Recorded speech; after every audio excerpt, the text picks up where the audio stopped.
नमस्कार मेरे लिसनर्स, आप सुन रहे हैं रेडियो 96.9। मैं हूं आपकी पसंदीदा आरजे सौम्या और स्वागत करती हूं आपका अपने शो टेल्स एंड टॉक्स में, जहां हम आपको विशेष कलाकारों की दुनिया के रहस्यमय सफ़र पर लेकर जाते हैं। और आज मैं आपको ऐसी ही एक कलाकार से मिलवाने जा रही हूं जिन्होंने अपनी लिखावटों के ज़रिए कई खास मैसेजेस लोगों को दिए हैं। और आज हमारे साथ है एक राइटर, चाहत हसीजा। तो सबसे पहले Chahat, most welcome to my show tales and talks. Thank you for having me.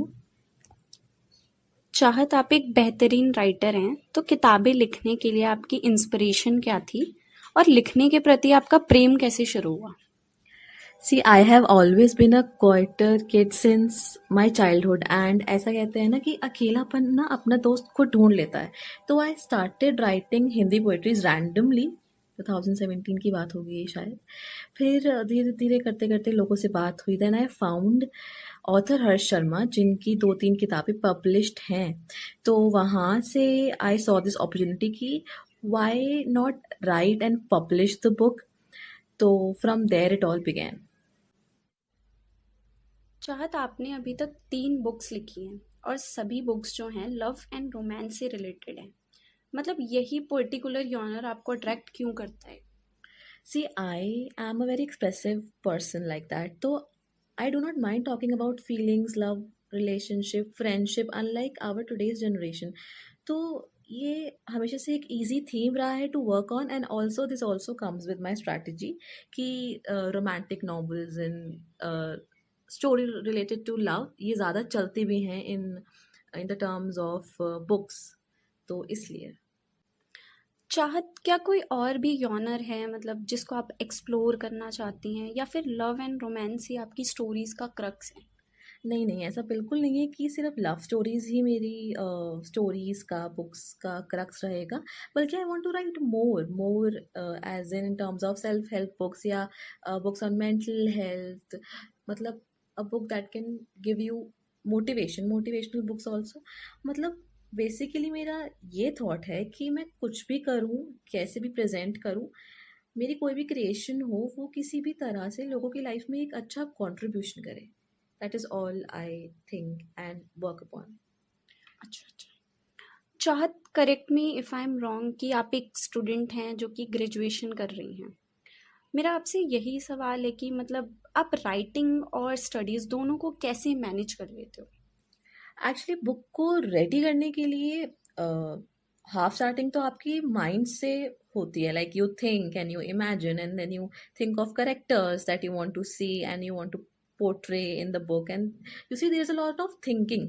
फिर जब आपका थिंकिंग वाला पार्ट सॉर्ट हो जाता है then it is very easy to put it in words and in book.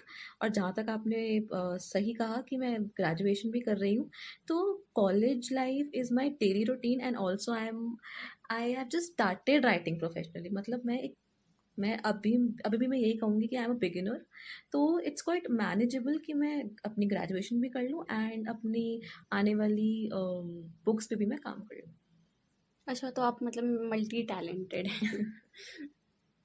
अच्छा, आपकी जो फर्स्ट बुक है माय अनलव्ड लव, ये काफ़ी ही एक्सेप्शनल टाइटल है और इस बुक की स्टोरी के एंड में आप एक सरप्राइजिंग सा मोड़ लेकर आती हैं जहाँ पर आपने सेल्फ लव की बात की है।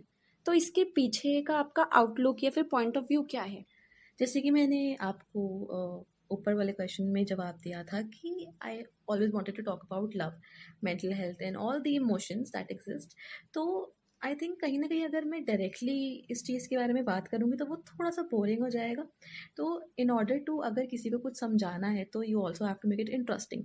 सो आई थॉट कि एक स्टोरी ले आते हैं, एक स्टोरी बनाते हैं and then to give it a climax like that कि लास्ट में आपको एक सेल्फ लव के फॉर्म में एक स्टोरी भी मिल गई है। मतलब आपका इंटरेस्ट भी बढ़ रहा है, you have a story to imagine and also then last में आप सेल्फ लव उसको लर्न कर सकते हैं उससे।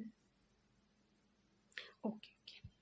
वैसे बातें तो बहुत होनी बाकी है मगर वक्त आ गया एक छोटे से ब्रेक का। तो बस एक छोटे से ब्रेक के बाद कंटिन्यू करेंगे अपने शो टेल्स एंड टॉक्स को। क्या आपकी चाय गोल्ड स्टैंडर्ड है? जो अपर आसाम के चुनिंदा बागानों की हाई ग्रोन और सेकंड फ्लश की 5 प्रकार की पत्तियों से बना हो, जिसमें लाजवाब मिठास, रंग, कड़कपन और गाढ़ेपन के लिए बड़ी और छोटी स्पेशल पत्तियां हों और मनमोहक खुशबू के लिए लंबी ऑर्थोडॉक्स पत्तियां हों। अगर आपकी चाय में ये सब नहीं, तो ट्राई कीजिए विक्रम गोल्ड टी और महसूस कीजिए स्वाद का सुनहरा एहसास। Vikram gold tea, go for gold. Break से पहले की बातें बहुत ही खास थी। जैसा हमने सेल्फ लव की बात की, जो कि काफ़ी जायज़ भी है। और चाहत अगर मैं बात करूं आपकी सेकंड बुक यू एन आई की, जो कि एक नॉवेला है, जो कि एक सिंगल स्टोरी को कवर कर रहा है इन 6 चैप्टर्स, और काफ़ी एल्यूरिंग कॉन्सेप्ट है। तो इस नॉवेल के पीछे का आपका वंडरफुल आइडिया क्या था? You and I 6 years in 6 chapters. Oh my god, I love my this book. ये बुक मेरी ट्रेंडिंग पे भी गई थी. This book has given me a lot of happiness.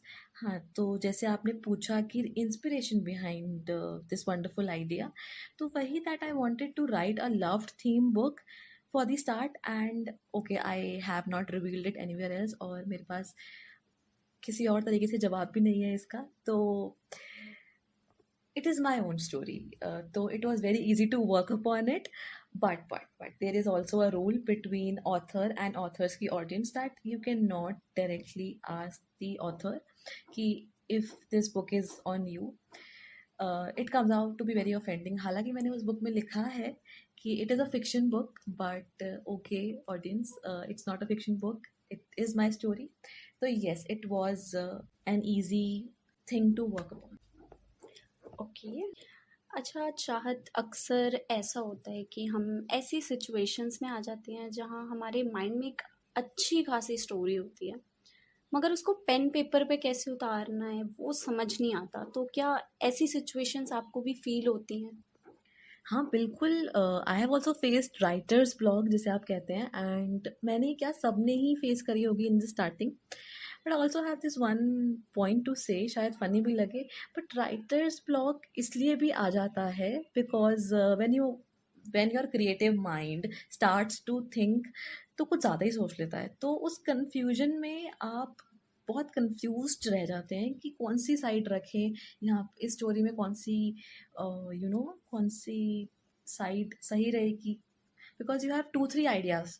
तो हर चीज़ तो उस पर फिट नहीं कर सकते. तो आई थिंक वहाँ से भी आपको राइटर्स ब्लॉक आ जाता है.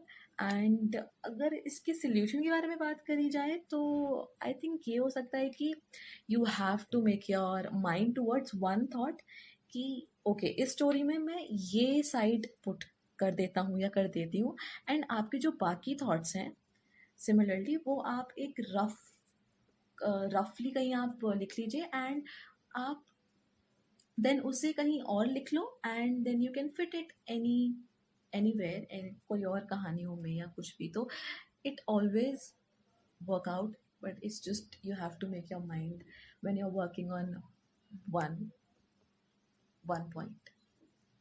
ओके। कभी कभी ऐसा भी होता है कि हम लिखते अच्छा हैं, मगर पता नहीं क्या होता है कि हमें कुछ समझ नहीं आता कि हम अपने राइट अप्स को कैसे लोगों तक पहुंचाएं, या फिर अपने काम को कैसे पब्लिश करें।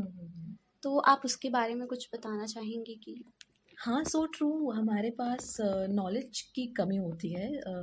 अगर हम जब हम देख रहे होते हैं कि अब हम इसका नेक्स्ट स्टेप कैसे लें, तो ओके, अगर मैं अपने पर्सनल एक्सपीरियंस से बताऊं, तो फर्स्ट ऑफ ऑल अगर मैं एक ऑथर के तरीके से बताऊं, तो फर्स्ट ऑफ ऑल हमें अपनी ऑडियंस बिल्ड करनी पड़ती है. बिकॉज अगर आप कुछ स्टार्ट कर रहे हो और लोगों को पता ही नहीं चलेगा, तो I don't think there is a point, because आप लोगों से कनेक्ट करना चाहते हो. तो हमें अपनी ऑडियंस बिल्ड करनी चाहिए, and for that we can search different publishing houses on the internet. Like मेरी बुक्स जो हैं अभी तक जो रही हैं, they are published by writers pocket publication. but after that मैं एक बहुत प्रैक्टिकल बात बताती हूँ. जब आपकी ऑडियंस बिल्ड हो जाए, यू हैव दिस कम्युनिटी, फिर बेस्ट ऑप्शन है कि आप ऑप्ट करो फॉर सेल्फ पब्लिशिंग, जहाँ आप खुद ही पब्लिश कर रहे हो, खुद ही डिज़ाइन कर रहे हो, and then the royalty part comes in. तो self publishing will eventually help you with your financial growth in a better way. And for this you can search की सर्च ऑन गूगल या YouTube पर कि आप self publishing कर कैसे सकते हैं. चाहत, आज के शो में आपसे बहुत सारी चीज़ें सीखने को मिली और आपने बहुत सारी इंस्पायरिंग बातें की। मगर जाते जाते क्या आप कुछ टिप्स देना चाहती हैं या कुछ बताना चाहती हैं हमारे यंग और एस्पायरिंग राइटर्स को? बिल्कुल बिल्कुल. embrace the blank page as a canvas for your imagination and let your words paint the world you envision. Also सिर्फ बडिंग राइटर्स को ही नहीं, मैं सबको ही एक एडवाइस देना चाहूँगी जो कि मुझे मेरे गुरु, मेरे पापा ने समझाई है कि अगर लाइफ में मौका मिले ना, तो अपने पैशन को ही अपनी प्रोफेशन बनाइए. फिर ऐसा होगा ना कि वो काम आपकी पसंद का है तो बोरिंग भी नहीं लगेगा एंड सक्सेस मिलने के भी बहुत ज़्यादा चांसेस हैं. So yes, that's about it. Thank you so much चाहत, आज का अपने टाइम अपना हमारे शो को देने के लिए। Thank you.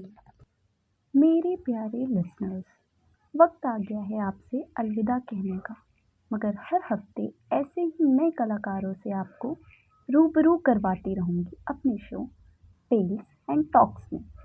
लेकिन तब तक के लिए सुनते रहें रेडियो 96.9 मेरे यानी आपके अपनी पसंदीदा आरजे सौम्या के साथ।